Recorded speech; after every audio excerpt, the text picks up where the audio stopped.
Watu 8 wa familia moja wakiwemo watoto 4 wanauguza majeraha katika hospitali ya rufaa ya kaunti ya Vihiga baada ya kushambuliwa na watu wanaodaiwa kuwa majambazi waliovamia boma lao usiku wa kuamkia Jumatatu katika kijiji cha Ebusaina, kata ndogo ya Mbihi. Katika tukio hilo, mmoja wa washukiwa aliuawa na wananchi wenye hasira huku wawili wakitoroka.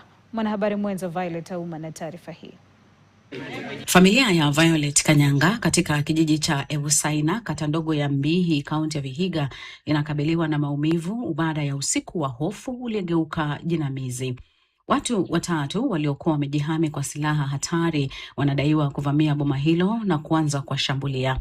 Violet Kanyanga anaelezea jinsi washukiwa hao waliwajeruhi kwa kutumia silaha na vifaa butu. Mama, nimekufa, nika nini? Watoto kukuja, watoto wamekatakatwa.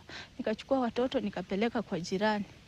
Na hapo kwa jirani haswa tulikuwa na kijana alikuwa amekatakatwa vibaya, ako hali mbaya. Katika shambulizi hilo, Kanyanga, wanawe 4, wajukuu 2 pamoja na majirani 2 waliokuwa wamekuja kuwaokoa walijeruhiwa na baadaye kukimbizwa katika hospitali ya rufaa ya kaunti ya Vihiga kwa matibabu ya dharura. Walipotuvamia ndani ya nyumba, tukapigana nao wakatushinda na nguvu, wakaanza kutukatakata na kutugonga na manyundo usoni, mgongoni, mwilini mwote. Wamesema hawajamalizana na sisi.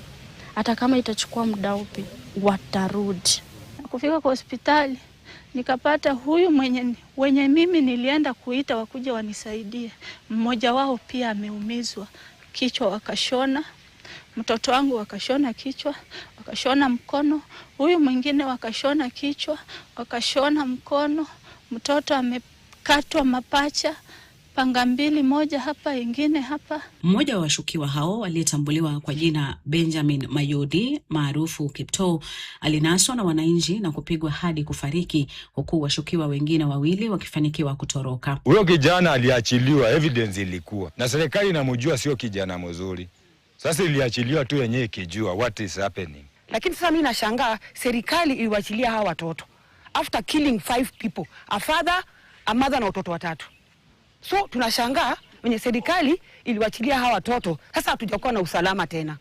Toka wawachiliwe hatujai kuwa na usalama, hatulali. Kama huyo mami, huyu mwenye ako hapa, yeye mwenyewe ukimpigia simu anasema tena ana security.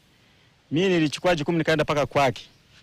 Nikamtoka akasema wewe enda tu nakuja. Naibu wa chifu wa kata ndogo ya Mbihi, Alex Omenda, amesema mshukiwa aliyefariki aliwahi kushikwa kwa tuhuma za kuhusika katika mauaji ya familia ya watu 5 mwaka 2020 kabla ya kuachiliwa. Kuna hospitali yetu imevunjwa ya Iduku Dispensary na wakaweza kuumiza soja wetu.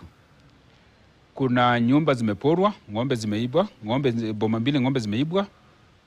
Alafu jirani yetu hapo Busamo, kuna wale walipata, kuna jamaa walikatwa kwa barabara usiku wakitembea. Nyumba ya mzee anaitwa Silas Omenda, boma yake iliweza kuvamiwa na wakaiba hapo. Tukio hilo limezidisha hofu miongoni mwa wakazi wanaosema kuwa visa vya ujambazi vimeongezeka katika eneo hilo. Wameitaka idara ya polisi kuimarisha doria na kuwakamata washukiwa waliotoroka. Nimeogopa. Kuishi kwa boma mimi nimeogopa. Majeruhi wanaendelea kupokea matibabu katika hospitali ya rufaa ya kaunti ya Vihiga, huku mwili wa mshukiwa ukihifadhiwa katika chumba cha wafu hospitalini humo. Violet Auma, KTN. Wizara ya Elimu na